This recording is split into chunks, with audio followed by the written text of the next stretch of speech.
ये कहानी है शीला की, जिसके लिए उसका बेटा रिंकू ही सब कुछ था। वैसे तो रिंकू सिर्फ 3 साल का था, लेकिन फिर भी शीला को उससे बड़ी उम्मीदें थीं, क्योंकि अब बस वो ही उसके जीने का सहारा था। अरे ओ शीला, चल जल्दी, और कितनी देर है तुझे? आ रही हूं, बस आ ही गई। अब हाँ चलो दीदी। चल तो दूं, पर पहले ये बता, ये रिंकू तेरे साथ क्यों है? दीदी इसे कहाँ छोड़ूंगी? ओहो, घर पर ही छोड़ेगी और कहाँ, जैसे मैं अपने बच्चे छोड़कर जाती हूँ रोज। ना दीदी ना, मेरा रिंकू अभी बहुत छोटा है, इसे अकेले कैसे छोड़ दूं? अब ये वहां बिल्कुल परेशान नहीं करेगा, सच्ची बड़ा समझदार है मेरा रिंकू। जहां बिठा दूंगी बस वहीं बैठा रहेगा। और इसका ये खिलौना भी तो है, ये सारा दिन इसके साथ ही तो खेलता है, वहां भी खेलता रहेगा। नहीं शीला, ये तेरा पहला काम है ना, इसीलिए तू ऐसी बातें कर रही है। यहाँ की मैडमों को तू जानती नहीं अभी। घर में काम वाली का आना तो मंजूर है, पर साथ में उसके बच्चे का आना बिल्कुल बर्दाश्त नहीं होता इन्हें। अरे तब तो बड़ी मुश्किल हो जाएगी दीदी, मैं अपने रिंकू को अकेला छोड़कर तो नहीं जा सकती।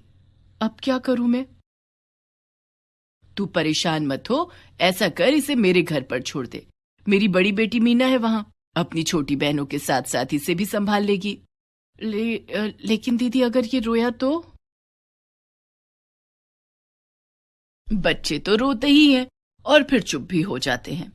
देख शीला, अब तेरा पति तो है नहीं कमाने के लिए, तो तुझे ही सब देखना होगा ना, और इसके लिए तुझे रिंकू को भी थोड़ा मजबूत बनाना होगा। शीला के पति रमेश को गुजरे अभी बस 1 महीना ही हुआ था, लेकिन इस 1 महीने में ही सब कुछ बदल गया।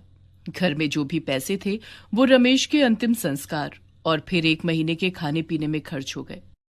अब शीला के पास खुद जाकर काम करने के सिवाय और कोई चारा नहीं था। भारी दिल से वो रिंकू को सविता के घर छोड़कर काम पर चली तो गई, लेकिन उसका मन काम में बिल्कुल भी नहीं लग रहा था। अरे शीला, पानी कब से बह रहा है? ध्यान कहाँ है तुम्हारा? माफ कर दीजिए मालकिन। काम का पहला दिन है तुम्हारा और तुम ऐसे काम कर रही हो। देखो, अगर काम अच्छे से करोगी तभी मैं रखूंगी तुम्हें, वरना नहीं नहीं मालकिन, दोबारा ऐसा नहीं होगा। मुझे काम से मत हटाइए, मुझे इस काम की बहुत जरूरत है। अपने रिंकू के लिए मुझे ये काम करना ही है। ठीक है, अब वक्त बर्बाद मत करो और फटाफट सारा काम निपटाओ। शीला काम तो कर रही थी, लेकिन उसे हर पल रिंकू की चिंता खाई जा रही थी। उधर रिंकू का भी शीला के बिना रो रो कर बुरा हाल था। वो पहली बार अपनी माँ से इतनी देर के लिए दूर था और इसीलिए वो बस रोए ही जा रहा था। ओफो, कितना रोता है ये, शायद इसे भूख लगी होगी। अब सुनो, तुम दोनों जरा रिंकू का ध्यान रखना, मैं अभी रसोई से इसके लिए दूध लेकर आती हूँ। अपनी छोटी बहनों पर रिंकू की जिम्मेदारी छोड़कर मीना रसोई में चली गई और उसके जाते ही रिंकू रोता हुआ घर से बाहर आ गया। उसका खिलौना भी उसके हाथ में ही था। मीना की छोटी बहनें खेलने में मस्त थीं, तो उन्होंने रिंकू पर बिल्कुल ध्यान नहीं दिया।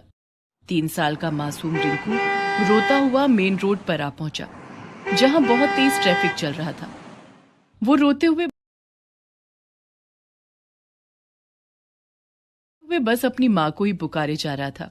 फिर अचानक वो